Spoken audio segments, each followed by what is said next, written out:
بسم اللہ الرحمن الرحیم۔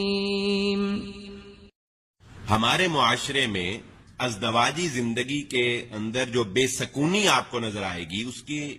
بہت سے اسباب میں سے ایک بہت بڑا سبب یہ بھی ہے کہ ماں باپ رشتہ کرتے وقت اپنے اولاد کی خواہش کا اور ان کی مرضی کا خیال نہیں رکھتے۔ ماں باپ اپنے مفاد کو آگے رکھتے ہیں، کچھ ان کی اپنی چاہتے ہیں، کچھ ان کی اپنی خواہشات ہیں، کچھ ان کے اپنے مفادات ہیں، ان کو وہ عزیز ہیں، لیکن وہ اس بات کا بالکل خیال نہیں رکھتے کہ ان کا بیٹا یا ان کی بیٹی کیا چاہتی ہے، اس کا مزاج کیسا ہے، اس کی تعلیم کیا ہے، اس کی خوبصورتی کیسی ہے، یعنی وہ کس طرح کی رشتے کے ساتھ مطابقت رکھتا ہے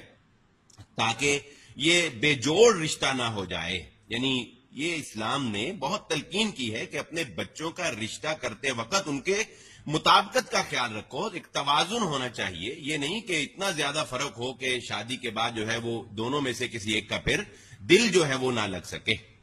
اور بالخصوص میں یہ سمجھتا ہوں کہ اس معاشرے میں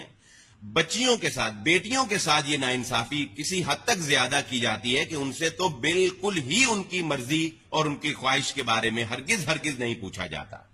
لیکن اسلام وہ دین ہے جس نے ہر زندگی کے شعبہ میں ایسی رہنمائی کی ہے کہ زندگی پرسکون ہو جائے۔ اس ضمن میں ابن ماجہ کی یہ روایت آپ کے سامنے پیش کرتا ہوں کہ نبی صلی اللہ علیہ وآلہ وسلم کے سامنے یہ حدیث نمبر 1875 ہے، سنن ابن ماجہ کی یہ حدیث 1875 نمبر حدیث ہے کہ ان جاریت کہ ایک لڑکی اتت النبی صلی اللہ علیہ وآلہ وسلم کے نبی صلی اللہ علیہ وآلہ وسلم کے پاس تشریف لائی، فذکرت له ان اباها زوجها وهي کارہۃ،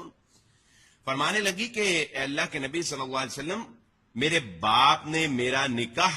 کیا ہے جبکہ میں اس کو پسند نہیں کرتی۔ حضرت ابن عباس رضی اللہ تعالیٰ عنہما یہ روایت بیان کرتے ہیں، فرماتے ہیں کہ اس نے آ کر کہا کہ میرے باپ نے اس